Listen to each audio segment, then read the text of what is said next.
Hello, it's lovely to see you. Oh my goodness, it's gorgeous outside today. You might be able to see the sun in the windows. It's absolutely beautiful. Spring is in the air, and my vlog today is all about preparing for things, and I'll get onto that in a minute.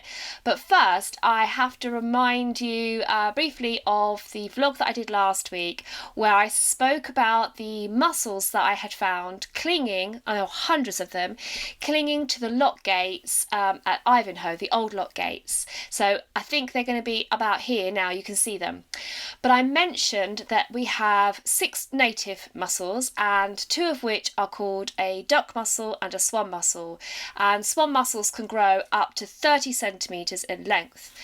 And lo and behold, you will not believe it, that on the towpath this week, quite near the service point, I found what I think is a swan mussel.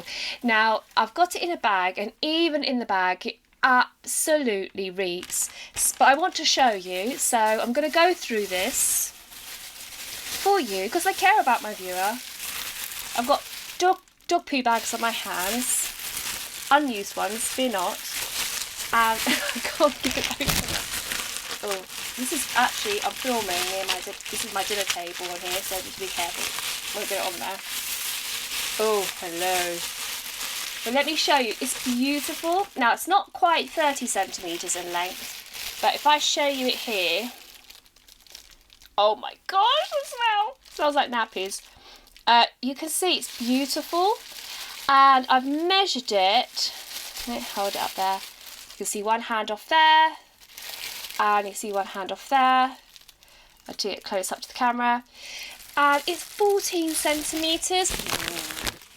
Now, I'm going to put it, it's not got a mussel in it, don't worry.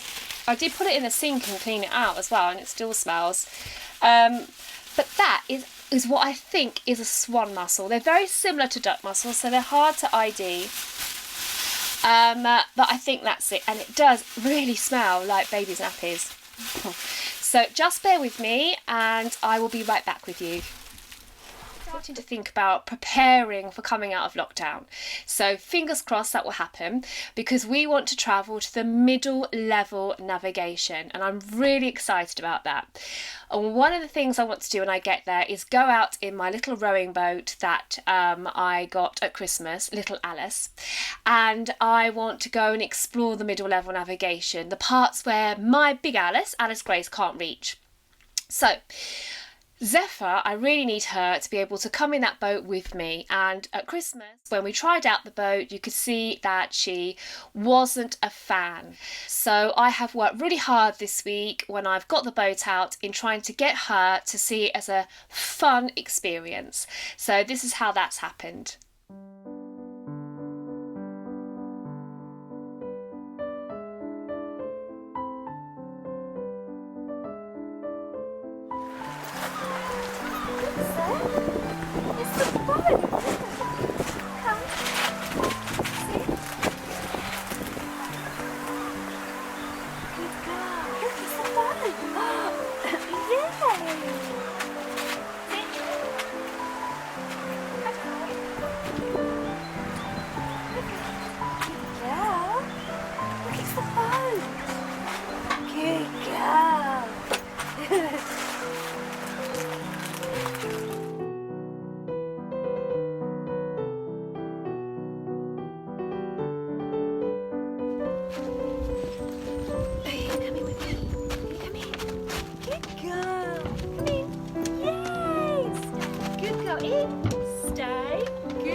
So you can see I haven't done a really good job of that. So if you've got any tips on how I can get Zephyr to actually get inside that boat with me and enjoy the experience, then I really will welcome those. Thank you so much in advance. But like I said before, it really does feel like spring is in the air. Spring is one of my favourite seasons, and I have just collected just some moments for you of spring around the canal and reservoirs here. There are 80 species of crocus sprouting all over the world, and it's considered to be a spring flower that most people wait for.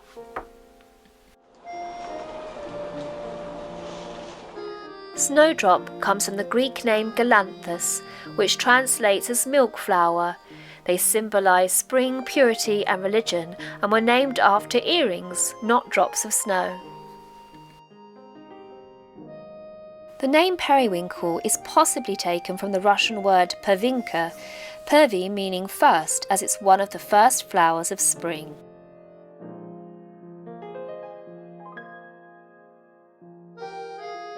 Common field speedwell, classed as an alien weed of arable land. It flowers throughout the year, but its tiny blue petals were a welcome sight on our early spring walk.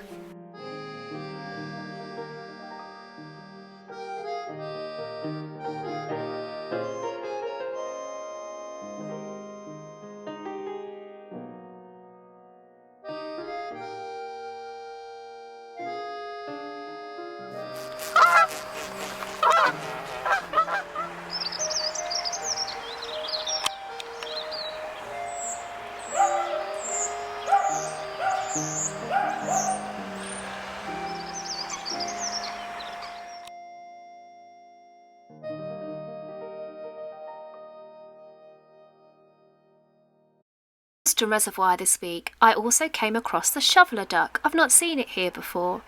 Its spoon-shaped beak has 110 lamellae, which is like a comb-like structure that it uses to filter the food that it needs from the water, like seeds, mollusks, insects and algae. Often you'll see shoveler moving as a big group in order to stir up their prey. What beautiful ducks they are. And then when we got back from our walk, just outside my boat on the opposite towpath, a pair of beautiful mandarin arrived.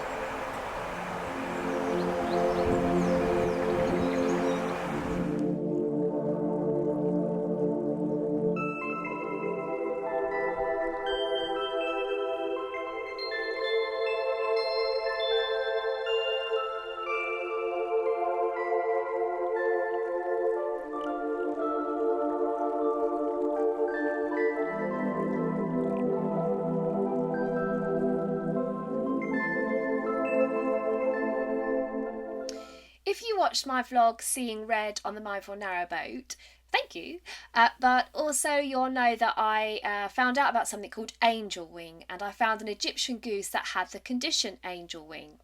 Well, I'd like you to take a walk with me now, and we're going to go down to the reservoir and we're going to meet a swan that sadly has the same condition, but I have been asked by the swan rescue team to keep an eye on it because they can't get down here because of lockdown.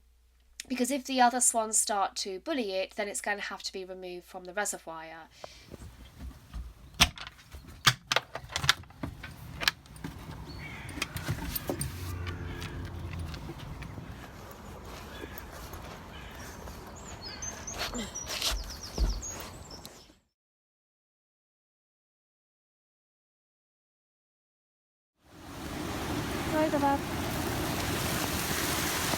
So one of the causes of angel wing is when a water-based bird is not getting all the nutrients it needs and normally eating far too much bread.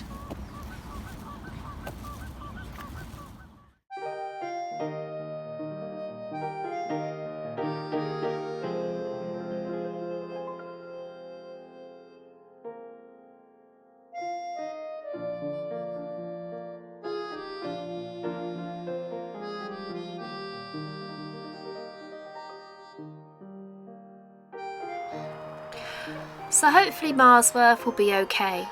It just sadly won't ever fly again, but as long as the other swans treat it with care and respect, hopefully it'll be able to stay on the reservoir.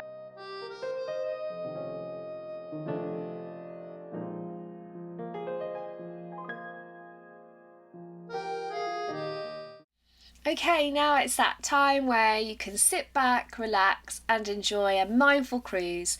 And it's the journey that's continued on from last week when we had visited the fuel boat, and it's part of the journey back.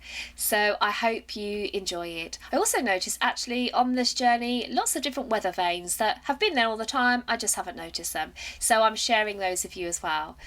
Look after yourself, take care, and please come and join me next week. Bye!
Sitting in the hide, you close the world outside, a place where no one speaks, eyes firmly fixed on beaks. The beak I see today takes my breath away, appearance like a spoon, filtering through the noon. Shovellers as a brace, in circles pick up pace, stirring up their prey, through their lamellae. I lose myself in flow at the shoveller show, and wonder fills my mind as I leave the hide behind.